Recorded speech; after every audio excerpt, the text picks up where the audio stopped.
Boruto is back after a 3-year time skip and there's a ton to talk about. The new manga series is now called Blue Vortex, or TBV for short. Honestly, I'm not really a fan of the name. I feel Naruto Shippuden rolled off the tongue a little bit better for my dyslexic ass.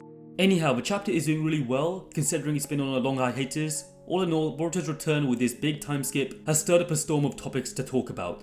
First of all, how long has Boruto even been away for? Because bro is a menace now, he's on that demon time. It's kind of hard to miss how much taller Boruto is now, and it's not even just a physical thing, it represents how long he's been gone for and how much he's grown during his exile. Like, what's my guy Sasuke even been feeding him? Speaking of the changes, there's talk about Boruto being able to fly and teleport now. If that is true, it's a game changer, leading us to the question of if Boruto's got stronger than 6 paths Naruto and Sasuke now.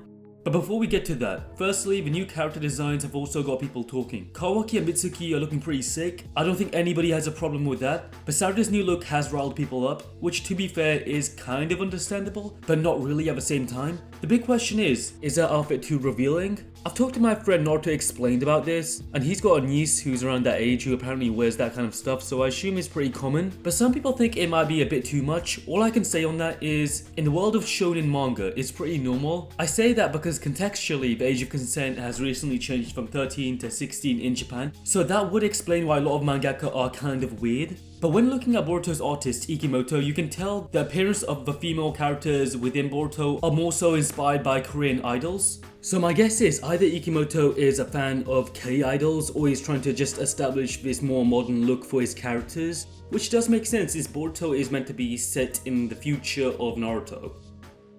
Anyhow, chapter 1 begins with Sarada walking into the Hokage's office to confront the new Hokage Shikamaru with his new advisor Kamahamaru.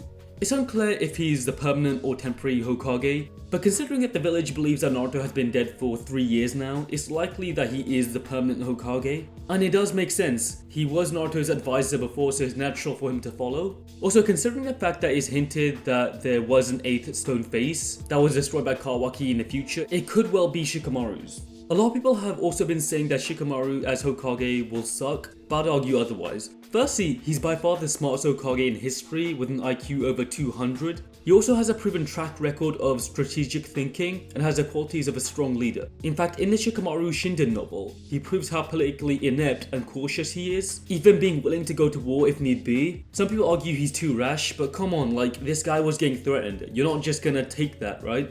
But the most important question is, with more Otsutsuki on their way, is Mr. Puppet Man even strong enough to protect the village against them? The answer is surprisingly yes. He's shown to be strong enough to restrain 2 Kaguya level threats, Momoshiki and Kinshiki at the same time, and his control over them was only undone because Momoshiki absorbed his ninjutsu. He's also more powerful than the other Kage combined, since he could use his shadow binding technique to easily catch and restrain all of them, threatening to even snap their necks. And we all know they're capable of facing Otsutsuki. Ultimately, he was only stopped by this enraged Naruto, which is understandable. So yeah, Shikamaru is very underrated. The man could dodge version 2 Delta's kicks and somewhat resist the omnipotence through sheer willpower. Yes, his mind would technically have snapped if he pushed himself further, but he did have a better resistance to it than a lot of other people, so he is pretty mentally strong as well. Keep in mind that he's most likely gotten stronger over the 3-year time skip, so he could be this respected Hokage. I don't think people would take him seriously if he hadn't got any stronger in the last 3 years. Clearly, Shikamaru has what it takes to lead the village and protect it, carrying the role of strength and intelligence, so I think the village is in pretty good hands. Even after all of his time has passed, Sarada is still fighting for Boruto's cause, but Shikamaru isn't budging on his decision to keep Boruto exiled. Him and everybody else in the village do still think Boruto was the one who killed Naruto, but we all know what really happened. Omnipotence was used to reverse Kawaki and Boruto's situations. This is where things get a little bit more intense because Shikamaru threatens to keep Sarada a genin if she doesn't let all of this go. This doesn't really sit well with a lot of fans because in the anime, Sarada does actually become a chunin, so this is now clearly being contradicted. Bringing up the question, is the anime even canon or is this just a retcon? The thing is, Sarada's chunin promotion only happened in a filler episode, so it should be fairly obvious that filler isn't taken seriously. It's just random content that's forced into the anime to flesh it out so the anime doesn't catch up with the manga, so it's not always meant to be consistent or make sense. Back to the present, Sarada stands her ground, calling Shikamaru a blockhead. She doesn't seem to be bothered by the idea of staying a genin, since the goal is to follow in Naruto's footsteps and bring Boruto back to the village, similar to how he did the same with Sasuke, despite only being a genin. Interestingly, she doesn't even seem to hold Shikamaru in high regard, which is pretty clearly shown by her attitude. Sarada's determination to help Boruto and a disregard for Shikamaru's decision shows how strong-willed she is no matter her rank. Next, the scene shifts to Kawaki, who's rocking a completely different look. I'm not gonna lie, I think it might actually be better than what we saw in the flash forward from chapter 1. Now we see Kawaki observing Naruto and Hinata in the frozen dimension. This is a pretty big deal because in this dimension there's no flow of time. Everything's meant to be frozen. But Kawaki seems to be the exception. He can see what's happening and can possibly move around, as indicated by the sounds radiating from him. What's also interesting is that Kawaki seems to be able to jump between the dimensions whenever he wants, in his base form alone. This isn't as crazy as it sounds because we've seen similar things before, like when Sasuke saw Momoshiki communicate with Boruto during frozen time. But here's the thing, some argue that Kawaki can do this because it's his dimension, he can control its rules, but that's not exactly right. The timeless dimension isn't a shunjutsu that he uses, it's more like a tool that he can use to access this dimension. It's not like he created the dimension or he owns it or anything like that.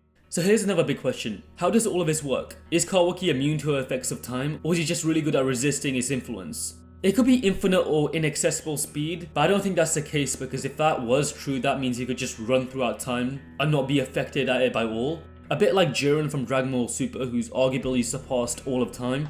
Personally, I'm more inclined to believe that Kawaki's resistance to time is a ability or hacks. While it is intriguing to think about his unique powers, I think we need more time to get the full picture. No pun intended.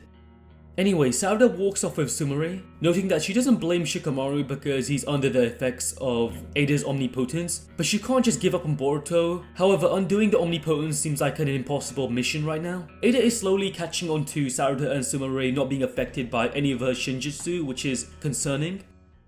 We then get to see Mitsuki, who's pretty dripped out himself. He views Kawaki as his son and claims that he'll kill Boruto, which makes sense since Boruto's reversed roles with Kawaki. They then receive news that code has been detected in the village, and Kawaki for the first time demonstrates the ability to levitate and fly in his base form to find code. We'll explore this more a little bit later, but for now, Kawaki's flying powers raise questions about what Boruto is capable of. Can he do the same?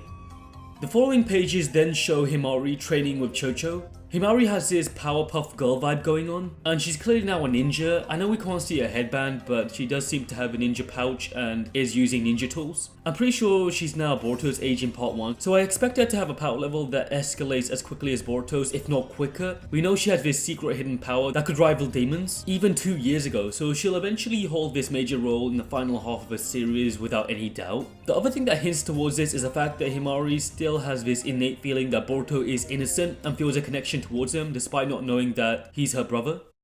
So Code begins his assault by placing this claw mark on a random ninja. Kawaki is then forced to intervene, showing us that he's now fully developed his Damagon, using it to shrink the claw marks, suggesting that he's now far stronger than Jigen ever was, considering he's a more perfected vessel than Jigen. This means in his Karma version 2 form, in theory he should be stronger than 6 Paths Naruto and Sasuke combined. Another claw mark then appears and Code's 10-tail minions appear. They then instantly beat up by both Kawaki and Sarada. This is when Code finally appears, and he seems to not only have a new design but also has a scar over his right eye, meaning that he somehow lost it. It's kind of mysterious and ambiguous how he lost it, but if I had to guess, I think Code himself implies that he lost it during the time he was chasing Boruto, over 2 years according to him. But I can't say with certainty it was actually Boruto who did it, because Code is forced to harm Konoha to draw Boruto out in the first place, which means he's been hiding this entire time, or at least most of the time. Code wants Sarada to scream, but before that can happen, Boruto is right on cue and he lands on Code's face.